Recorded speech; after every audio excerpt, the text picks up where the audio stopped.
She stayed with Renee during those terrible medical examinations, and that gave her the strength to survive.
August 21st, 1938. Confidential. Dear A, I know what you think about these things, so I'm referring a patient to you, Renee T. This wretched girl got out of control and caused trouble in the grounds. She's almost 3 months pregnant. The nurses should be more alert. I'm examining the girl on the 28th. I'll handle things very carefully, don't worry. We don't want to make matters worse. Then they said that Renee was crazy, and that the illness was all in her head. Careful, little girl, careful. I was scared, and I didn't talk to anyone about the illness. Only her. Not even the other doctor. He never touched Renee. He just wrote things down. You can tell me everything. Don't be afraid, he said. Everything's going to be fine. Do you want to know what I'm writing? I note down what I observe in you, everything I see. He didn't hate Renee. He tried to help her, but he rarely examined her in those small surgeries.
June 1935.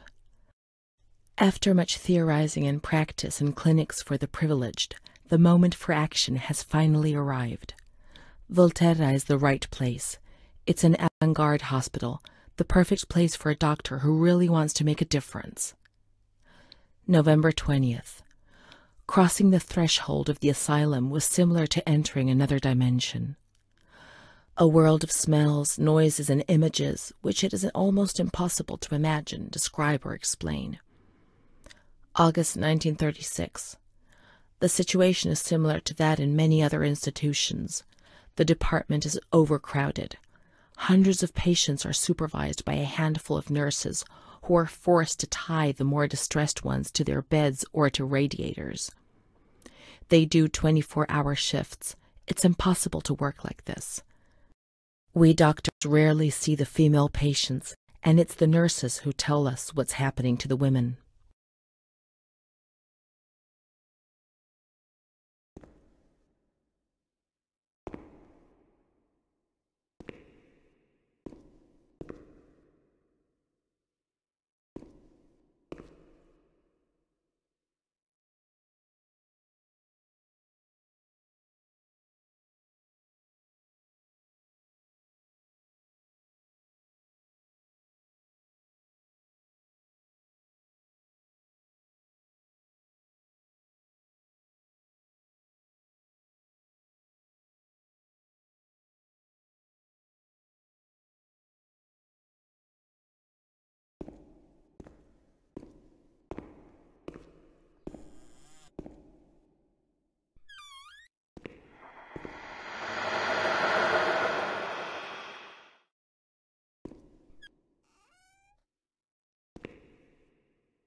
March 12th, 1938. Renee T., 16 years old. Menstruation at age 12. Housewife. Father unknown. Mother a seamstress. Admitted in observation yesterday morning from Pontedera, accompanied by a police officer authorized by the examining magistrate of the Court of Pisa to be admitted for a psychiatric evaluation, which I have carried out. Medical certificate. Mental illness preceded by warning signs. Has suffered from depression for a year, believing she had tuberculosis. Food deprivation. We can't read this document. It is forbidden. We mustn't. If they find out, there will be trouble.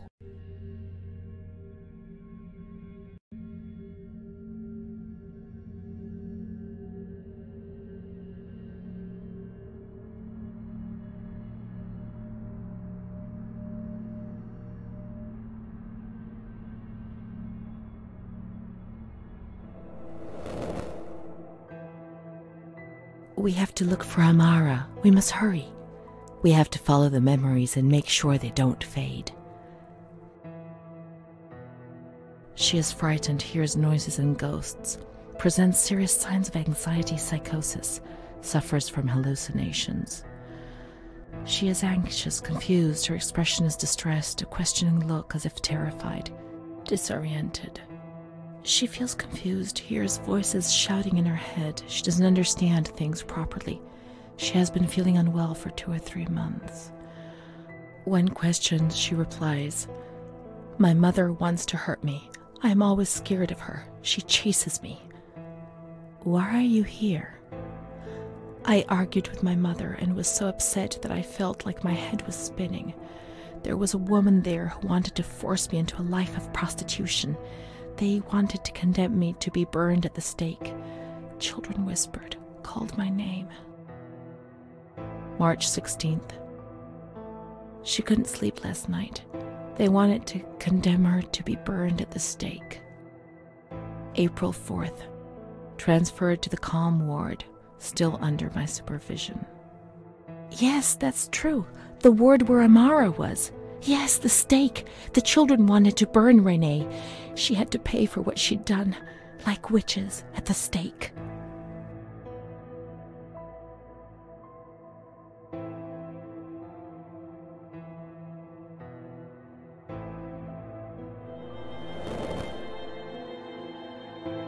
April 21st. She's more awake this morning and is responding to questions, complains of headaches. She became agitated when she found out her mother was there. She says that one day, many years earlier, she was with a friend of hers and met a man who made her get into a car and took her for a ride. He made her smoke cigarettes and drink liquor, and the man showed her certain things. He tried to hurt her and made her go crazy. She says he promised to marry her and made her swear to keep what had happened a secret. These facts were essentially confirmed by her mother. After that, she became arrogant, impatient, and hostile towards her family, especially her mother. She started taking off her clothes in public. Her moods would swing from laughter to tears. She rants. She pleasures herself. I can't remember these things, only the guilt, the stake. I know I deserved to pay for that guilt. I knew it even then.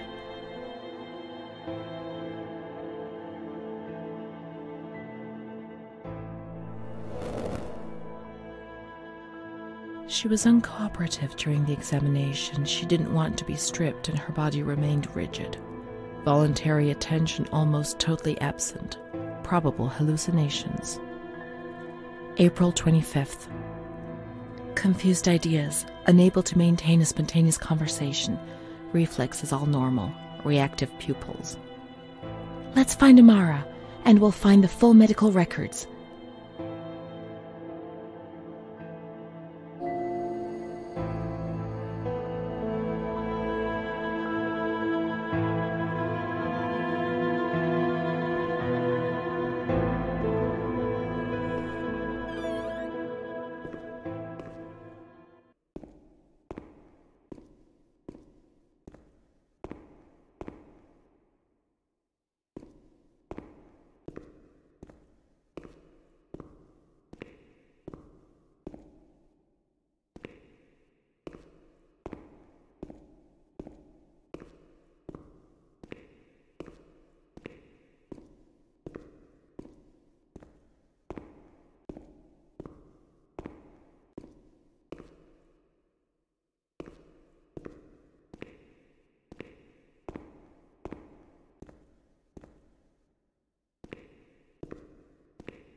This is the road we used to take. If it weren't for her, in the grounds on that bench in spring, so many days. It was an escape, watching nature around us as she talked and smiled. And then there were the kitchens, Sometimes we stole food and ran back to the bench to eat it in secret, and we laughed.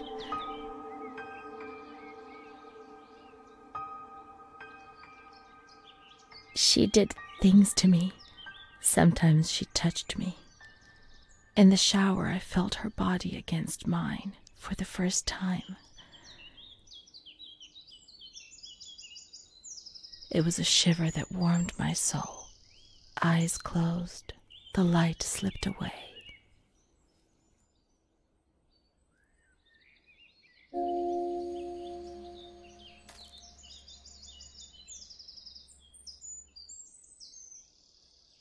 She wasn't in the system.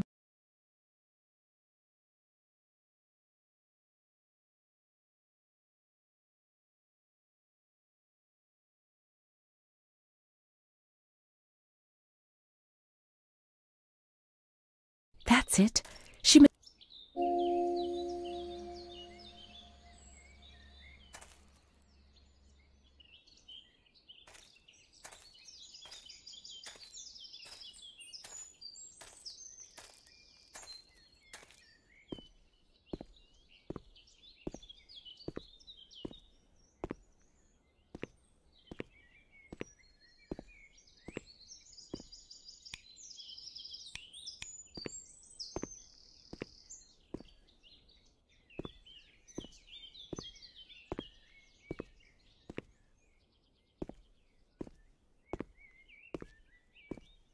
The scent of spring.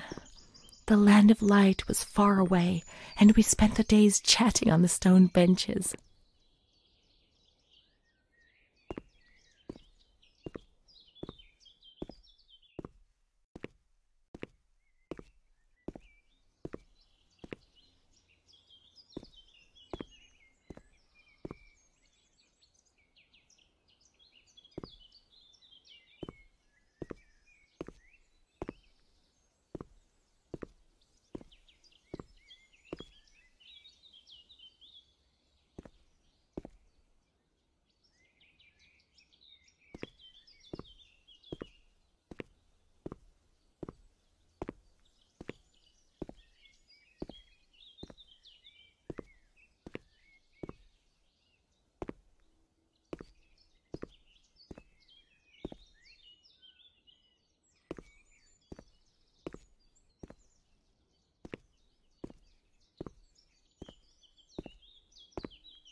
Come on. Come on, let's look everywhere. She must be here, I'm certain.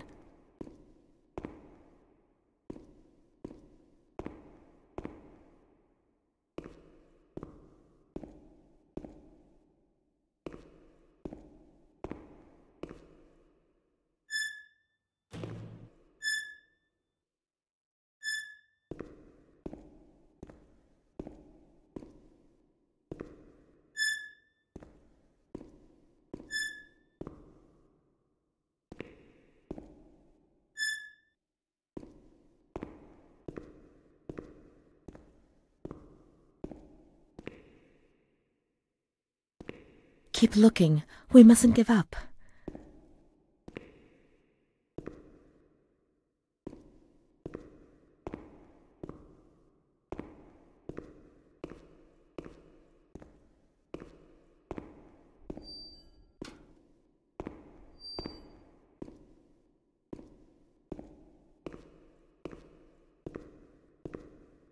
Where could she be? We've got to talk to her. Everything will be all right. But being here now, I don't like it. Come on, let's look for her, quickly.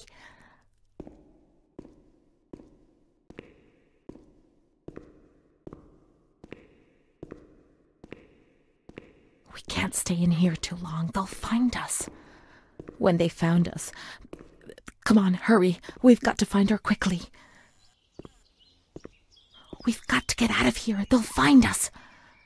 But not now. Not yet. Amara's not here. Maybe she's in the showers. We can find her there. The water was often cold. When it was cold, we ran away.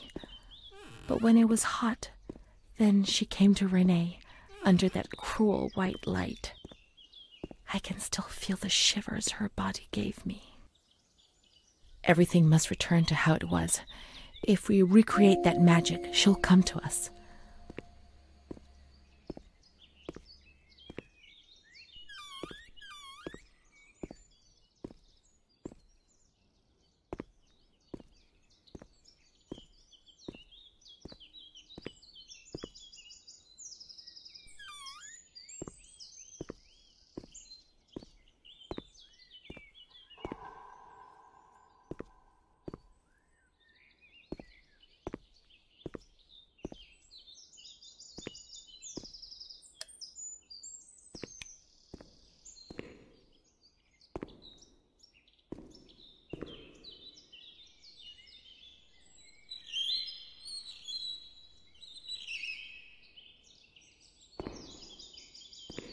Now we have water. We must switch the boiler on.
We can go to the bathrooms.